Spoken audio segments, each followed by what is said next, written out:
Hi, everyone. My name is Maggie Cahill. I'm Father Joe Carey, and we want to welcome you to The The Cup Cup of of Joe. Joe.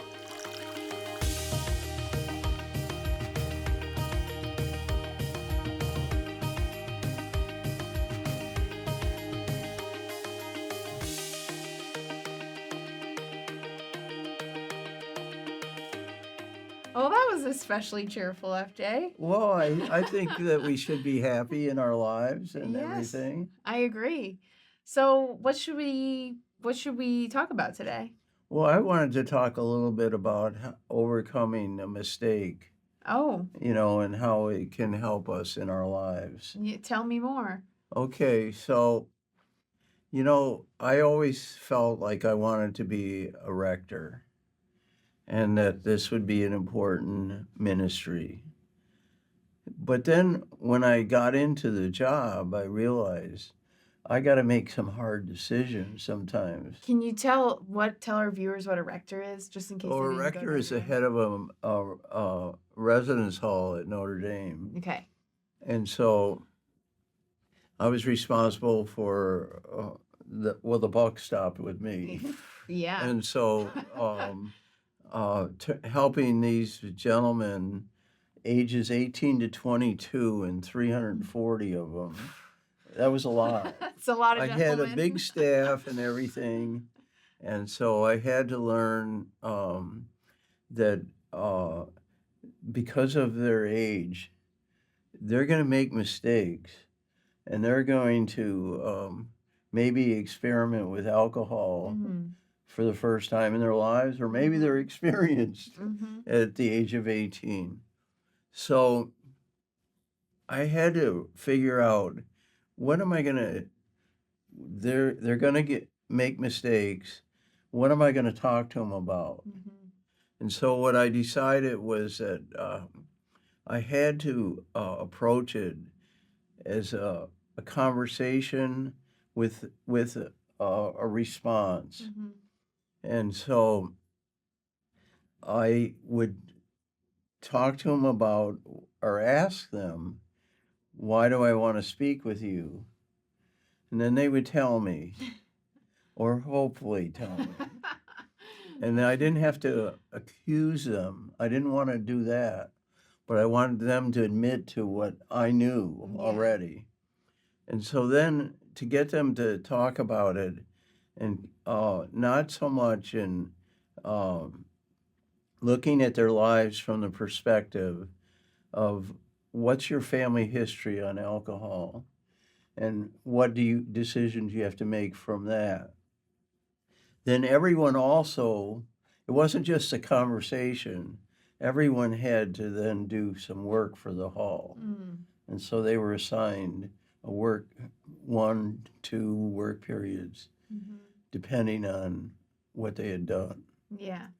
So I always felt that it was fair and everyone was treated similarly. Yeah.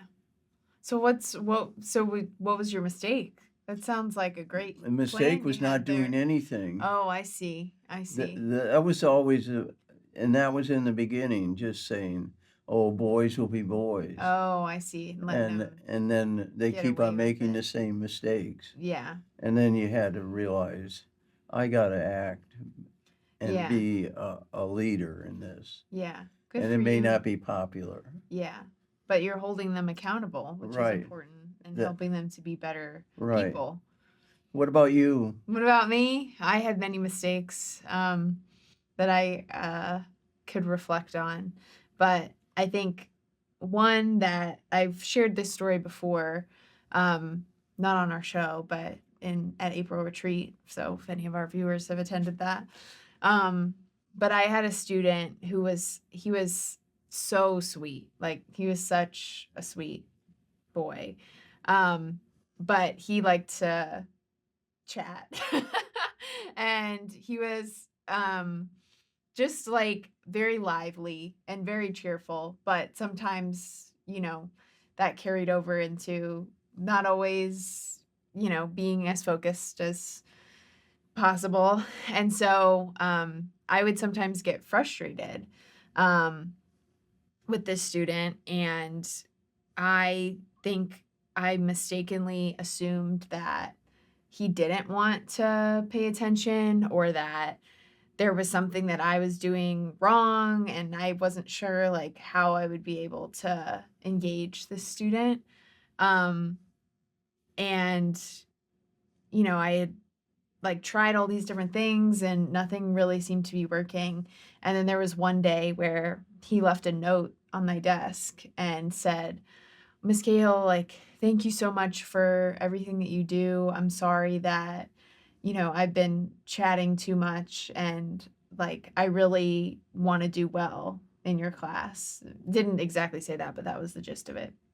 And it just kind of struck me because it was like, for as much as I thought that, I was going to make or break how this student behaved in my class, and that it was all about me and what I could do, and was I not being a good enough teacher, and was I not able to manage my classroom well enough, he was able to see that I cared about him and that I loved all my students, and picked up on that.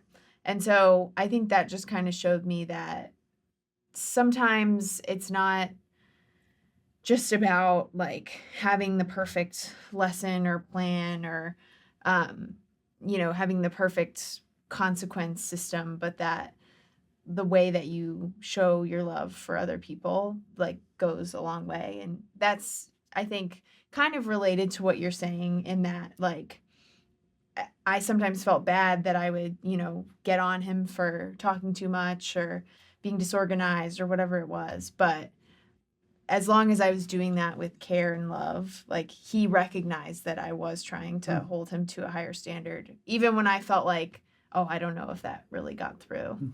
So, yeah.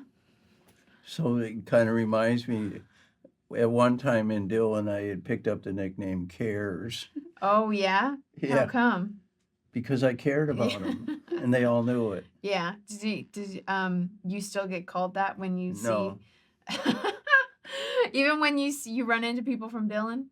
they call me Father Carey. Oh, not Father Joe. No, so, but I think that what we want to tell everyone, the most important thing is to see each person matters Mhm. and is a child of God. Mhm. And that's why we love them and we We love love you. you.